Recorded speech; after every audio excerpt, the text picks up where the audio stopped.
할렐루야. 예, 우리 하이델베르그 요리문답 계속해서 주기도문에 대해서 우리는 공부하고 있습니다. 우리가 지난 시간에 하늘에 계신 우리 아버지라고 하는 부분을 살펴보았고요. 오늘은 좀 더 한 단계 더 들어가서 하늘에 계신 우리 아버지에 대해서 우리는 하나하나 더 살펴보고자 합니다. 한 문장 한 문장, 한 단어 한 단어가 주기도문 안에 들어간 이유를 우리는 살펴보셔야 되고요. 하늘에, 그리고 계신, 그리고 우리, 그리고 아버지라고 하는 이 한 단어 한 단어가 상당히 의미가 있거든요. 그냥 하늘에라고 하는 단어를 빼버릴 수도 있고요. 계신이라고 하는 단어도 빼버릴 수 있고요. 그 다음에 우리 대신에 나의 하나님이라고 할 수도 있는데, 우리가 굳이 우리라고 하는 이유도 분명히 지난 시간에도 살짝 살펴보았습니다. 그래서 하늘에 계신 우리 아버지라고 하는 부분을 오늘 우리가 좀 더 생각하고 좀 더 깊이 공부하고자 합니다.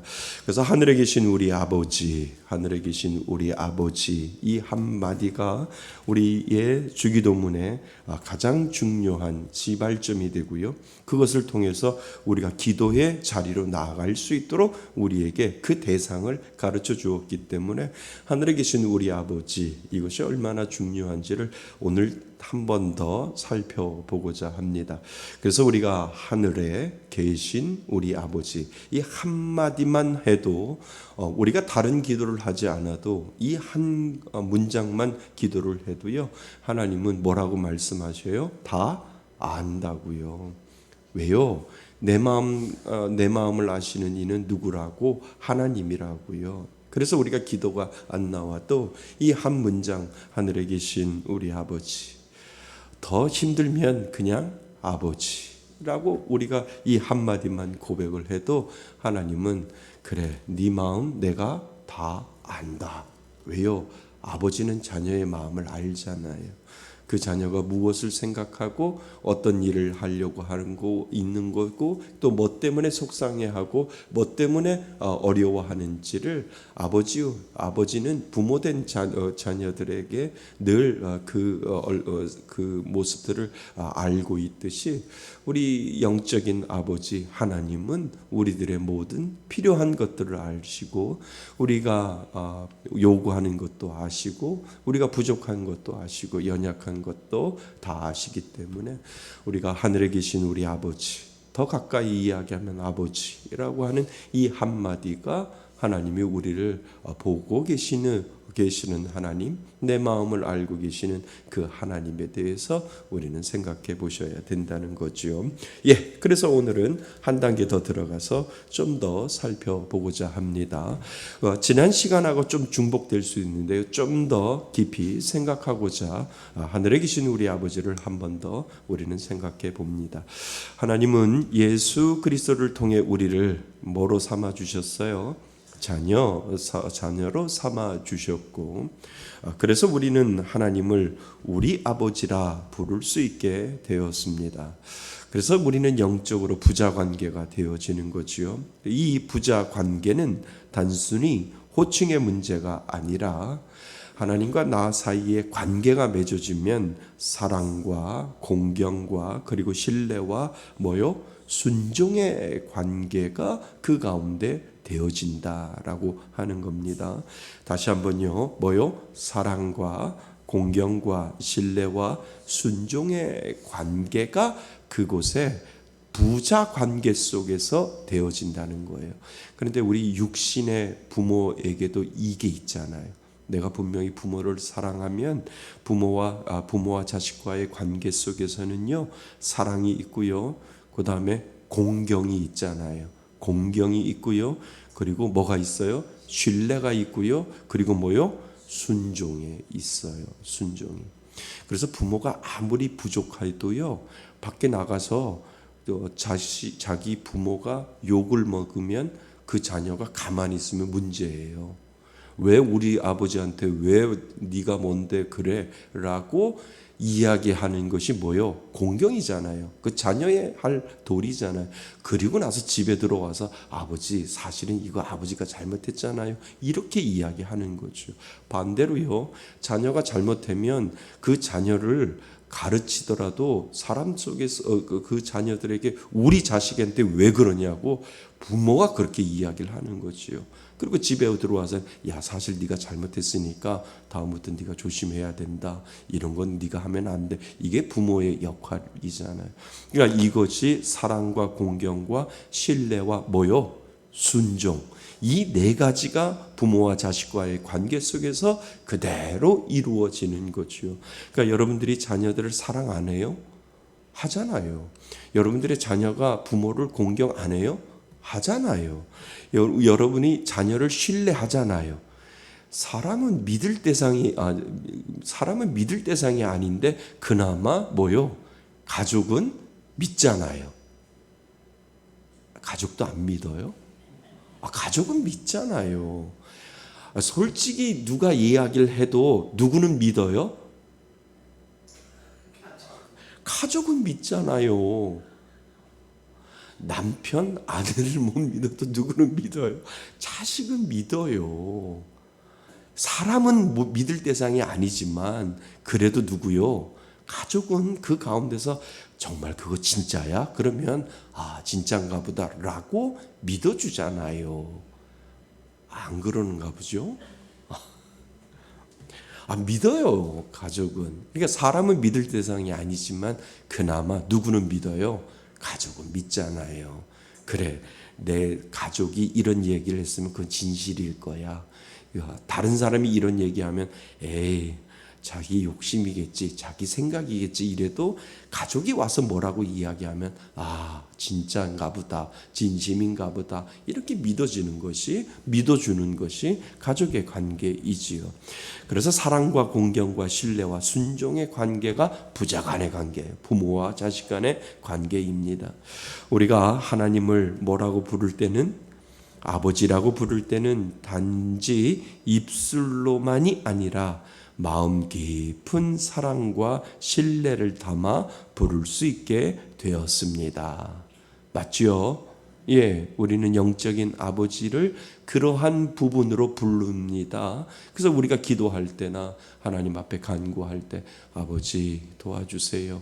아버지 살려주세요. 아버지 낫게 해주세요. 회복시켜주세요. 라고 할 때 그냥 뜬구름 잡듯이 하는 것이 아니라 우리를 하나님을 아버지라고 부르듯이 아버지에게 그렇게 기도를 하게 되지요.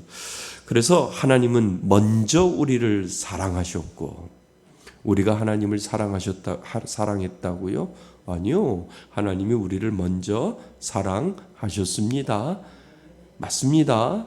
우리는 하나님 앞에 갈 수 없는 존재라니까요. 우리는 영적으로 죽어있던 존재인데 하나님이 내게 오셔서 그 사랑을 불어넣어 주셔서 아담에게 생기를 부어 넣어 주었을 때 그 살아있지 아니하는 아담이 그 생기를 받아주면서 그가 살아나듯이 우리는 영적으로 죽은 존재였는데 하나님이 먼저 내게 오셔서, 그러니까 하나님이 내게 먼저 오신 게 사실이에요. 맞는 말이에요. 우리는 하나님 앞에 갈 수 없어요. 죽어 있기 때문에.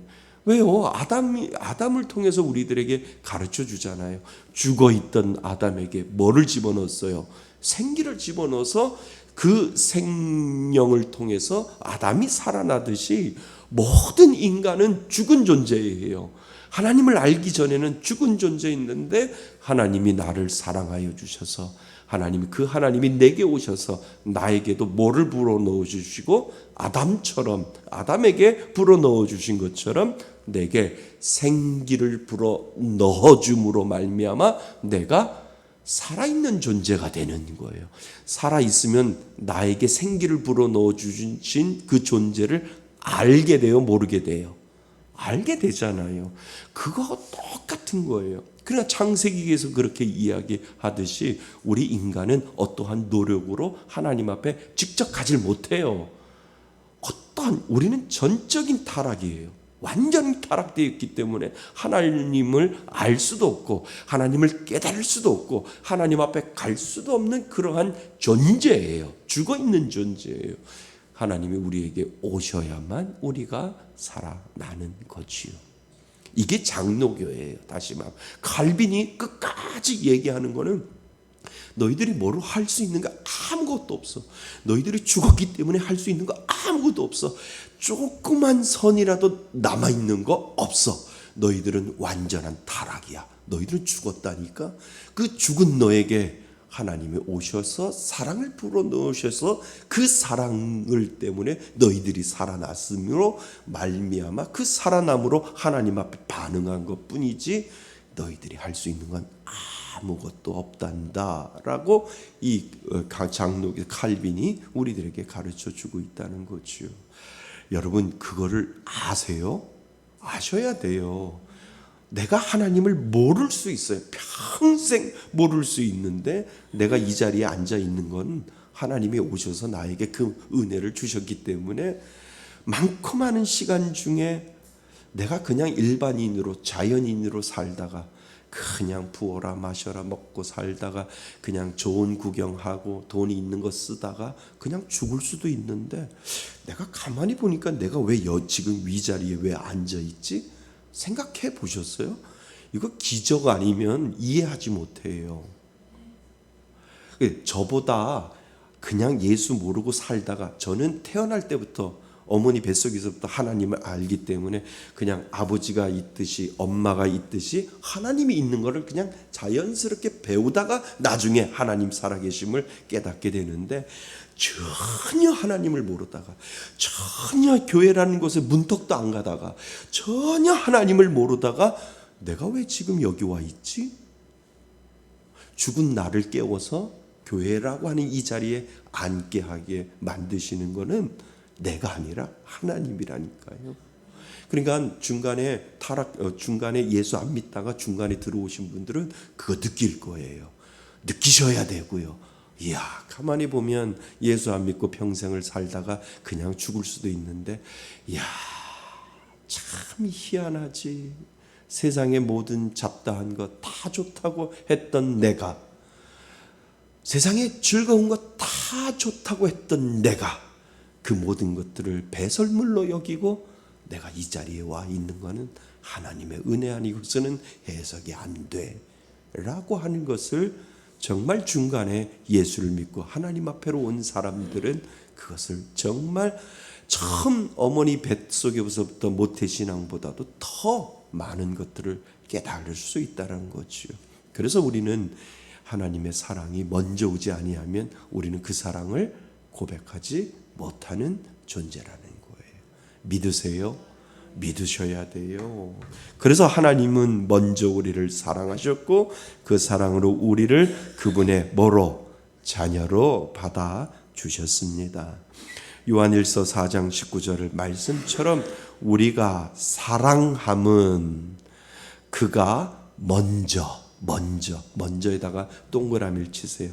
우리가 사랑한다라고 반응하는 거는요, 그가 먼저 우리를 뭐 하셨습니다? 사랑하셨습니다. 이거는 복음이라는 거예요. 이것만큼 큰 복음이 없어요. 그래서 요한일서 4장 19절을 정말 여러분들이 이거를 가다듬으셔야 돼요. 우리가 사랑하면 그가 먼저 우리를 사랑하셨습니다. 그러니까 찬송에도 주 예수 내가 알기 전 나를 먼저 사랑했네 라고 하는 이거는 복음이에요. 찬송가 중에 복음을 찾으라고 하면 이게 복음이라는 거예요. 다 복음이겠지만 복음 중에 복음은 내가 그를 알기 전에 그가 나에게 와서 나에게 사랑한다라고 하는 사랑의 세레나다를 나한테 불러주시지 아니하면 나는 하나님을 알지 못하는 존재다라고 하는 것을 우리는 고백하게 되는 거지요. 우리 한번 크게 읽어보세요. 우리가 사랑하면 시작. 우리가 사랑함은 그가 먼저 우리를 사랑하셨음이니라. 아멘. 그래서 이 진리는 우리와 하나님과의 관계가 사랑에 기초한 것임을 분명히 보여줍니다. 그래서 하나님은 뭐라고요? 사랑이시다. 이심이라 라고 되어 있는 이유가 바로 거기 사랑 그 자체예요. 우리에게 죽어있는 우리에게 사랑으로 다가오셨기 때문이지요. 하나님은 그분의 독생자 예수 그리스도를 보내셔서 우리를 뭐에서? 죄에서 구원하시고 그의 자녀로 삼아 주셨습니다. 사도 바울도 갈라디아서 4장에서 우리가 하나님의 아들이 된 것은 누구로 말미암아? 예수 그리스도로 말미암은 것이라고 말합니다. 우리는 우리의 노력이나 공로가 아니라 전적으로 하나님의 사랑과 은혜로 자녀가 되었으며 이 자녀됨은 계속해서 하나님의 사랑 안에서 자라납니다. 맞지요? 네, 아주 기본적인 건데 이것을 우리는 때로는 잊을 때가 얼마나 많이 있는지요. 하나님을 아버지라고 부를 때 우리는 사랑과 공경심뿐만 아니라 순종의 자세가 믿는 자녀 안에는 들어 있습니다. 하나님의 자녀가 되면, 우리가 부모의 자녀가 되면 그 부모에게 뭐해요? 순종하잖아요. 그것이 자녀의 도리이지요. 우리가 하나님을 아버지라고 부를 때 아버지의 사랑도 받고 또 공경도 하지만 뭐도 해야 돼요? 순종해야 되는 거예요. 왜요? 누가 먼저 순종했어요? 예수 그리스도가 이 땅에 오셔서 십자가를 지는 것도 철저하게 순종했듯이 그 순종의 은혜를 우리들에게 보여주셨거든요. 그래서 순종의 자세가 믿는 자녀 안에 들어 있습니다. 진정한 사랑은 순종으로 드러나기 때문이지요. 예수님은 아버지를 사랑하셨기에 아버지의 뜻에 온전히 뭐 하셨다고요? 순종하셨습니다. 그 순종이 바로 십자가라니까요. 그러니까 십자가를 다른 말로 이야기하면 순종이에요. 우리들의 죄를 위해서 너는 십자가를 져야 돼. 맏아들이 되었기 때문에 그 맏아들이 희생을 해야 다른 자녀들을 양자 삼을 수 있고 다른 사람들을 양자 삼아 나의 자녀로 삼을 수 있기 때문에 맏아들, 내가 십자가, 그 순종이라는 것을 네가 지어야 된다라고 할 때 예수님은 철저하게 그 십자가를 통해서 순종하는 모습을 우리들에게 보여주셨다는 거죠. 그래서 십자가에 달리기까지 순종하셨던 예수님의 모습을 통해 우리도 하나님의 자녀로서 아버지의 뜻에 기꺼이 뭐해야? 순종해야 함을 배웁니다. 그러면 성경은 두 가지라는 거예요. 알아야 될 부분이 있고 뭐 할 부분이 있어요? 순종해야 될 부분이 있다는 거예요. 성경은 철저하게 두 가지예요. 하나님은 우리들에게 알려주시는 거예요. 뭐를 알려주셔요? 하나님이 누구라 그러는 거예요. 내 아버지가 다른 아버지가 아니라 내 아버지가 이런 아버지야 라고 하는 것을 하나님이 가르쳐 주는 거예요. 하나님이 보여주는 거예요. 그리고 나서 뭐예요? 그 하나님의 뜻에 따라 뭐 하라고요? 순종하라는 거예요. 그러니까 하나님은, 성경은 철저하게 두 가지밖에 없어요. 하나님이 누구신지를 알려주고 그 하나님의 뜻에 따라 뭐 하라고요? 순종하라고. 그 순종을 배우는 거예요. 그리고 성경에 나오는 모든 그 인물들이 하나님의 말씀에 순종했듯이 하나님 이 땅을 살아가는 저도 하나님의 말씀에 뭐요? 순종하겠습니다 라고 하는 그 순종을 배우게 되는 거지요. 그래서 우리도 하나님의 자녀로서 아버지의 뜻에 기꺼이 순종해야 함을 배웁니다. 하나님의 자녀된 증거는 단순한 감정이나 느낌이 아니라 삶의 순종으로 나타나며 그 순종을 통해 우리는 하나님의 자녀라는 확신을 얻게 됩니다. 그러니까 우리가 순종함으로요, 내가 누구의 자녀라는 것을 알아요? 하나님의 자녀라는 것을 알게 되는 거예요. 아, 하나님이 나에게 이렇게 말씀하셨고 하나님이 나에게 이러한 감동을 주셨는데 내가 그 뜻에 따라 내가 순종해야지 라고 하는 이 믿음의 고백을 할 때, 아, 나는 하나님의 자녀라고 뭐요? 확신하게 되는 거예요. 도장 찍게 되는 거예요. 그 도장을 알게 되는 거지요. 그래서 이 확신은 성령의 역사로 인해 우리 마음속에 더욱 분명해지고 하나님이 우리를 진짜 자녀로 삼으셨다는 믿음으로 이어집니다. 그러면 여러분은 하나님의 자녀임을 믿으세요? 믿음으로 지금 계속 나아가는 거예요. 하나님이 나에게 정말 하물며 하나님이 나에게 나쁜 것을 주실까라고 하는, 하물며 못된 사람들도 자기 자녀를 사랑할 줄 알면서도 하나님은 나에게 좋은 것을 주실 거야 라고 하는 그 확신이 뭐요? 믿음이라고 하는 거예요. 믿으세요? 예. 그러니까 지금 보여지는 그 상황이 결과가 아니라니까요. 지금 보여주는 모든 상황은 하나님이 나를 좋은 것을 주시기 위한 과정이라고 생각하시면 된다는 거예요. 그 과정 가운데 하나님은, 여러분들이 믿음이 있잖아요. 하나님이 결코 나를 나쁜 거 안 주실 거야.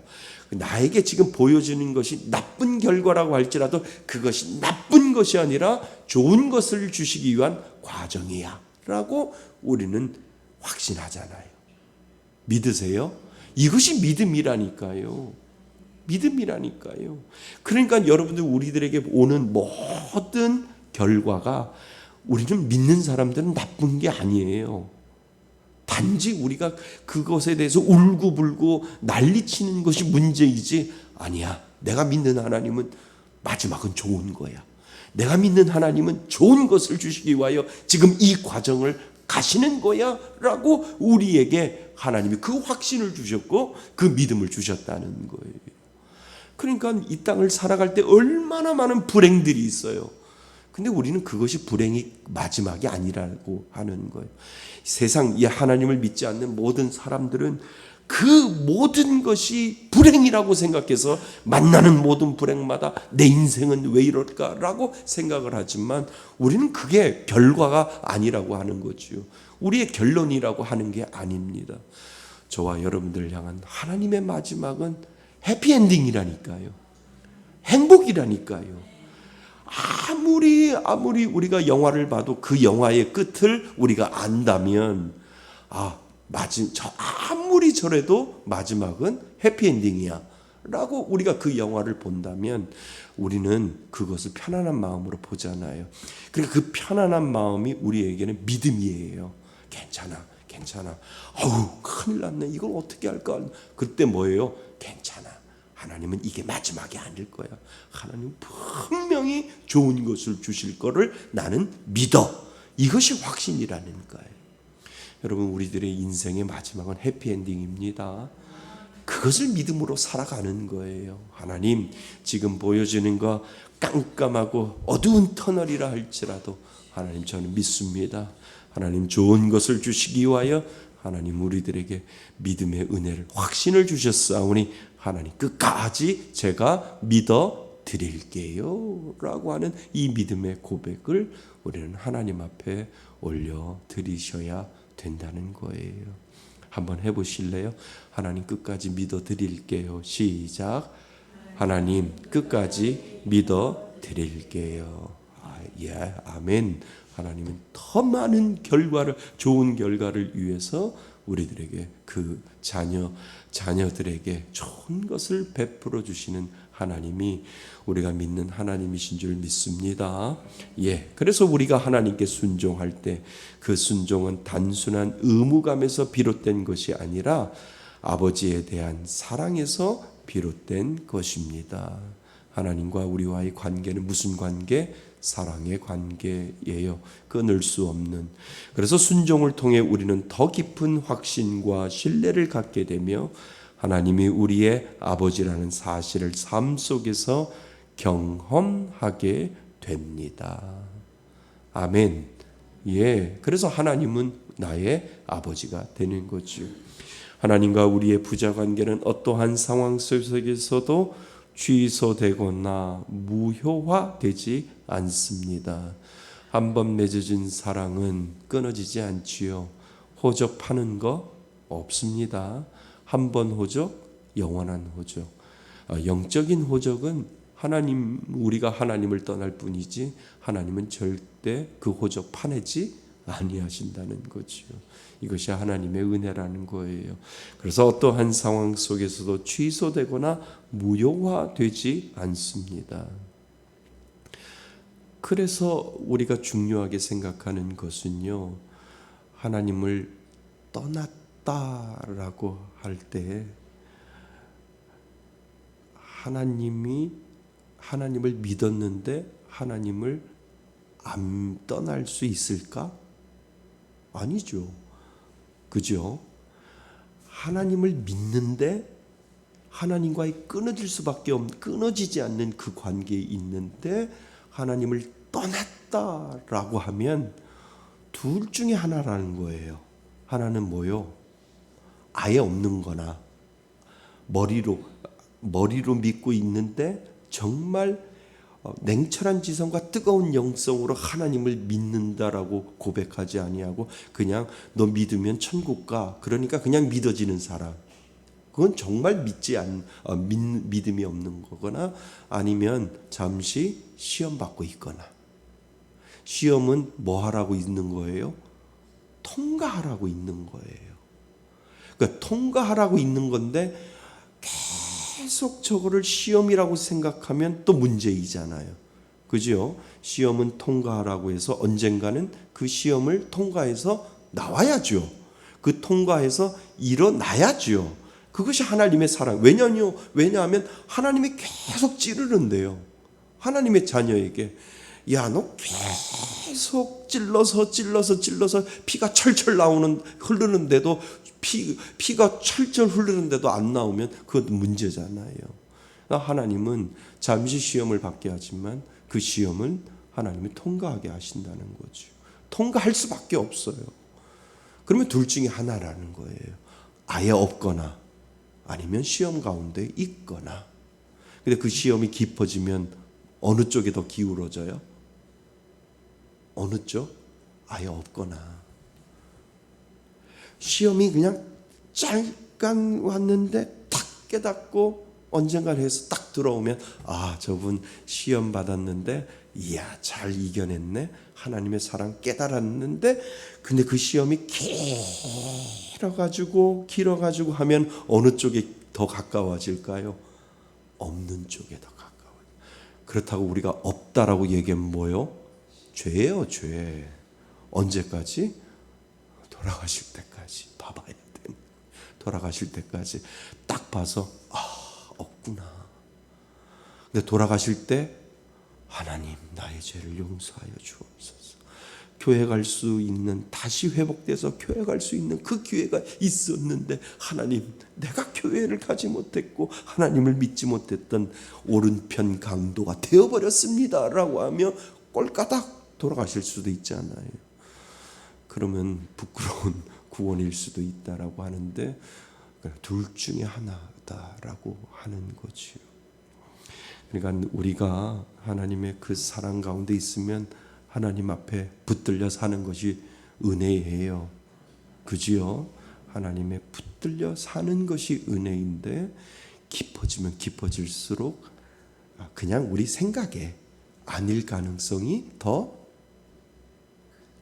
크다라고 하네요. 물론 주권은 하나님 앞에 있는데 우리들의 생각이 하나님의 사랑이 그 가운데 있으면 돌아오지 금방 돌아올 거야 라고 생각을 하는데 아니 돌아오고 죽을 때까지 아니 돌아오면 그 퍼센트는 0.00001%가 없는 게 아니에요. 0.0 그 퍼센트는 점점점 줄어드는 거예요. 아니구나, 아닐 수 있구나라고 하는 것을 우리는 알게 되는 거지요. 그러니까 하나님 안에 은혜 안에 거하는 것이 복입니다. 잠시 유혹받고 잠시 시험 받을 수 있지만 빨리 돌아오는 것이 은혜고 하나님이 주시는 귀한 저분 하나님의 사랑 안에 있구나. 하나님이 은혜 주시려고 저 시험 기간을 주셨고 하나님 그 시험을 통과하여 주께로 나왔사오니 하나님 더 큰 은혜 주시려고 하는가 보다라고 하는 것을 우리는 알게 되지요. 그것이 하나님의 은혜인 줄 믿습니다. 그래서 우리가 하나님은 여전히 우리를 자녀로 여기시며 우리가 돌아오기를 기다리십니다. 우리가 진심으로 회개하며 하나님께 돌아갈 때 하나님은 우리를 뭐 해주시고 품어주시고 다시금 그의 자녀로 받아주십니다. 하나님은 떠난 적이 없다니까요. 당신의 자녀에게 누가 떠났어요? 내가 떠났다니까요. 하나님은 우리를 품어주시고 다시금 그의 자녀로 받아주십니다. 이 아버지의 사랑은 우리가 비록 죄에 물들어 있다 하더라도 회개의 마음으로 나아오면 기꺼이 용서하고 받아주시는 자비로운 사랑입니다. 탕자가 그렇잖아요. 그죠? 아버지는 늘 이제나 전제나 올드나 기다리는 탕자의 아버지가 되어서 하나님은 그 은혜를 자녀들 탕자가 돌아오기를 기다리고 계신다는 거지요. 그러니까 회개하는 것도 누가 주시면 하나님이 주시는. 그리고 기꺼이 나오는 것도 누가 주시면 하나님이 주시는 거예요. 그리고 용서를 베풀어 주시고 그리고 받아주시고 사랑으로 자비로운 마음으로 다시 사랑해 주시는 것도 누구요? 하나님이요. 그런데 보세요. 회개하는 마음도 주시고 기꺼이 나오는 마음도 주시고 그리고 용서하고 사랑해 주시는 하나님의 마음이 있는데 왜 우리가 안 나올까요? 왜 안 나올까요? 나의 게으름 때문에 그런 거예요. 내 안에 회개하는 마음이 있고 주께로 나가고 싶은 마음이 있는데 나의 쓸데없는 염려가, 나의 쓸데없는 가우가 뭐라 그러죠? 가우. 예? 자존심. 쓸데없는 자존심, 쓸데없는 나의 게으름, 쓸데없는 나의 이 가우 잡아가지고 내가 뭐 이런 거, 이 모든 것들도 하나님은 그 마음 가운데 주셨는데 그것을 깨트리기를 원하신다는 거예요. 그래서 그 마음을 가지고 그래 내가 죽는 한이 있어도 하나님 앞에 나와. 그러니까 자꾸 안 나오니까 자꾸 하나님이 치시잖아요. 자꾸 아프게도 하고 어려운 상황도 만들어 주셔서 야 자꾸 나와라고 하나님께서 말씀하시잖아요. 그것을 통해서 내 게으름과 내 모든 것들을 꿰쳐버리고 누구로? 주께로 나올 때 하나님은 그것을 은혜로 여겨 주신다는 거죠. 하나님을 믿는 사람에게는요 그 마음이 있다는 거예요. 그 염색체가 있다는 거예요. 그 DNA가 있다는 거예요. 그래서 내가 이거 깨쳐버리고 내가 주께로 나와야지 하나님께서 그 마음을 하나님의 씨앗이 있는 자들에게 그 은혜를 분명히 주셨다라고 하는 겁니다. 그래서 회개의 마음도 하나님 거고요. 용서하는 마음도 하나님 거고요. 주께로 나오게 하는 것도 하나님의 마음, 하나님 거고요. 받아주시고 자비로우고 사랑을 베풀어 주시는 것도 다 누구 거요? 하나님 거라고 하는 겁니다. 자, 우리는 다시 한번 우리를 강조해야 합니다. 하나님은 나의 아버지일 뿐만 아니라 우리 아버지이십니다. 하나님은 기도하실 때 나의 아버지가 아니라 우리 아버지라고 하며 기도하라고 가르치셨습니다. 이것은 우리 혼자만 하나님과의 관계를 맺는 것이 아니라 모든 믿는 자들과 함께 한 가족으로 연결되어 있다는 것을 뜻합니다. 그래서 우리가 지난 시간에 배웠잖아요. 우리 아버지, 나의 아버지가 아니라 그것을 벗어나서 우리 아버지로 하나님은 우리를 만들어 주셨죠. 그래서 우리 아버지라는 표현은 교회의 공동체 안에서 성도들과 우리가 서로 형제 자매임을 깨닫게 해 줍니다. 기도할 때 우리 아버지라 부름으로써 우리는 전 세계에 있는 하나님의 자녀들을 기억하고 함께 그분 앞에 나아가는 연합된 공동체의 모습을 갖게 됩니다. 그래서 대부분 교회가 몇 시 예배를 드려요? 주일날 11시 예배를 드리는 이유가 교회가 우리나라에 들어왔을 때 우리 모두 다 우리 아버지 하나님 앞에 동시에 같은 시간대에 하나님 앞에 뭐 하자고요? 예배 드리자라고 해서 특별한 경우를 빼놓고는 대예배는 몇 시요? 11시로 예배를 드리는 이유가 거기에요. 누구 하나님? 우리 하나님 앞에 경배하고 우리 하나님 앞에 모두 다 찬양을 올려드리고 모두 다 그 하나님을 높여드리자라고 하는 의미에서 모두 다 정통교회에서는 모두 11시 예배로 통하여 하나님 앞에 우리 모두 우리의 하나님 아버지에게 우리가 동시에 예배드리도록 하자라고 교회가 그렇게 정한 거예요.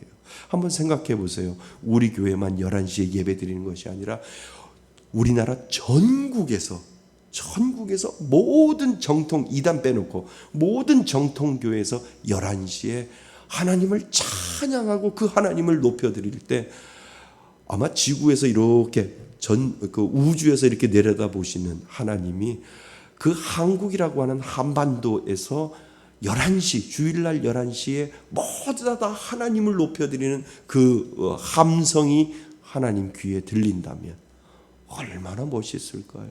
얼마나 장엄할까요? 이것이 이 모든 우주에서 하나님이라고 하는 이름을 높여드릴 때 아마 장관을 이루지 않을까. 그 하나님은 경배받으시기에 마땅하신 온 우주의 하나님이시기 때문에 하나님은 그것을 기뻐하신다는 거지요. 그래서 우리 하나님이라고 하는 겁니다. 그래서 우리 아버지라고 부름으로써 우리는 전 세계에 있는 하나님의 자녀들을 기억하고 함께 그분 앞에 나아가는 연합된 공동체의 모습을 갖게 됩니다. 이 기도는 나 혼자만의 것이 아닌 모든 성도들을 위한 기도이며 우리라는 표현은 우리가 하나님의 가족이라는 사실을 다시금 상기시켜 줍니다. 이 가족의 의식을 바탕으로 우리는 교회를 더욱 사랑하고 섬기며 하나님과 함께 하나님의 뜻을 이루어가는 삶을 살아가야 합니다. 그래서 참 우리라고 하는 이 공동체가 얼마나 멋있는지 몰라요. 이 말씀을 묵상하면서 이야, 우주에서 내려다보시는, 예를 들어서요, 우주에서 내려다보시는 하나님은 얼마나 만족하실까, 얼마나 기뻐하실까. 주일날 11시가 되면 한반도에서 올라오는 그 하나님의 찬송과 하나님을 경배하고 하나님 앞에 예배하는 그 모습들을 하나님이 보시면서 흡족해 하는데, 전 우주에서 하나님을 찬양하고 예배하는 그 모습들을 볼 때 하나님은 너무 기뻐하실 거라는 거죠. 근데 하나님은 중동 쪽을 바라보면 가슴 아파하실 거죠. 그죠? 거기는 이슬람 알라를 믿고 엉덩이 쳐들고 예배할 때 하나님은 이야, 쟤네들은 이상한 거를 믿네 라고 하나님이 그러실 거라는 거죠. 그래서 하나님은 우리라고 하는 그 공동체를 우리들에게 주셨다는 거죠. 우리가 함께 드리는 기도 속에는 성도의 교제가 담겨져 있습니다. 우리는 혼자가 아니라 믿음 안에서 하나 된 하나님의 자녀들입니다. 이 교제는 단순한 모임이나 활동이 아닌 그리스도 안에서 한 몸으로 연합된 관계이며 우리가 서로 사랑하고 용서하며 섬겨야 할 관계이지요. 우리가 어디 외국에 나가도요, 예수 믿는다 하면 가족 같아요. 그런 거 못 느껴보셨어요? 전혀 모르는 사람인데 I am a Christian 이라고 얘기하면 이상하게 끌려요. 이게 가족이라는 의미예요. 그리고 우리가 밖에 나가서 우리 교인이 아닌데 저 교회 권사예요 라고 하면은 친근감이 있잖아요. 아, 같이 예수 믿는 사람이구나 라고 하는 것. 또 누가 이렇게 이야기하면 아, 예수 믿는다라고 하면 우리 느끼잖아요. 아, 동질감, 동지애. 아, 그리스도 안에서 우리는 다른 교회를 섬기지만 누구의 하나님? 한 하나님을 섬기기 때문에 거기서 느끼는 감정은 달라요. 아멘. 그죠? 그래서 한 몸으로 연합된 관계이며 우리가 서로 사랑하고 용서하며 섬겨야 할 관계입니다. 우리가 교회 안에서 다른 이들과 다를지라도 빈본질적인 차이로 인하여 분리되어서는 아니 됩니다. 그리스도 안에서 하나 된 우리는 서로 관용하며 사랑으로 하나 되어야 하지요. 그렇게 할 수 있는 염색자가 그 안에 있습니다. 우리는 모두 예수의 피로 하나 된 A형도 O형도 아닌 무슨 형요? J형 피를 가지고 그 피를 나눈 형제자매이기 때문에 그렇다는 거예요. 예수의 피, 지저스의 블러드가 그 예수를 믿는 사람들에게는 다 들어있기 때문에 그렇다는 거죠. O형도 아니고 A형도 아닌 J형의 피를 가지고 있습니다. 이 형제됨은 우리가 서로 용서하며 살아야 한다는 책임도 함께 줍니다.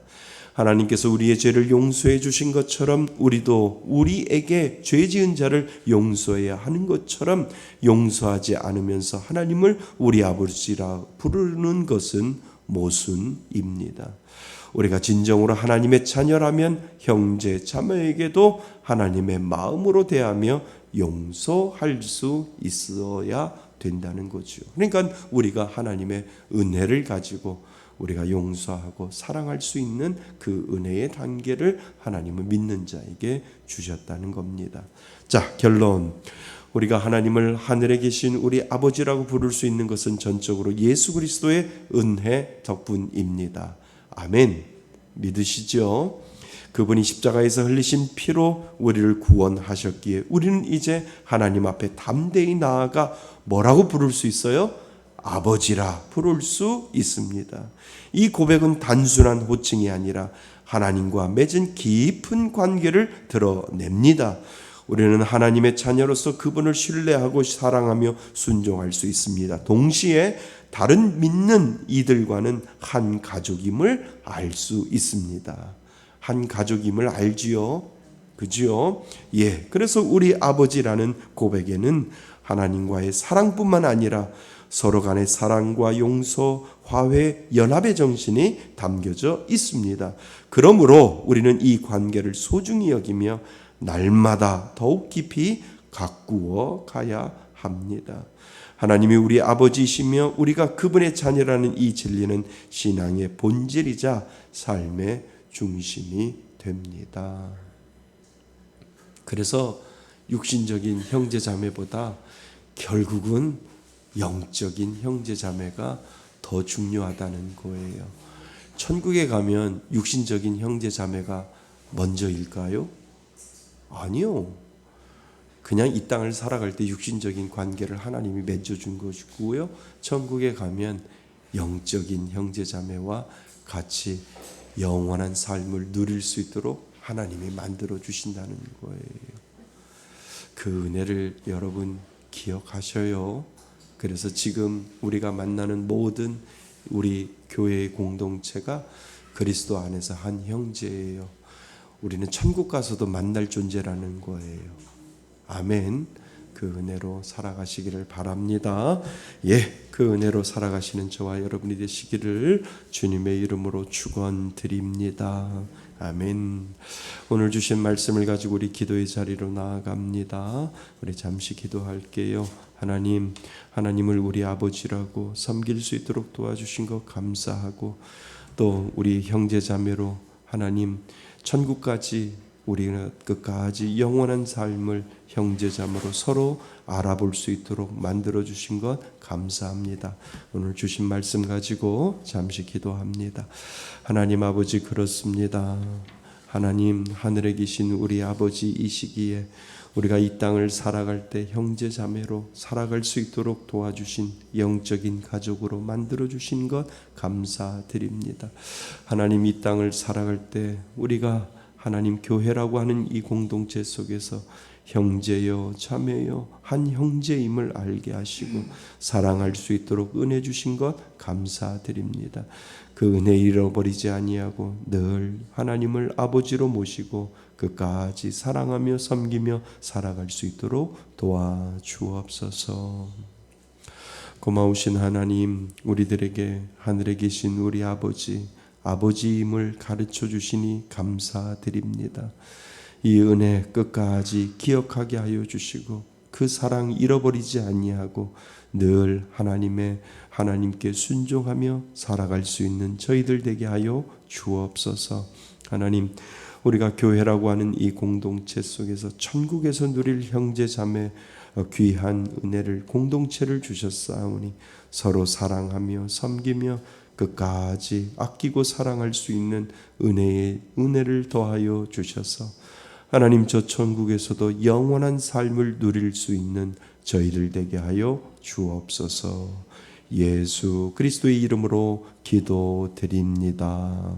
아멘.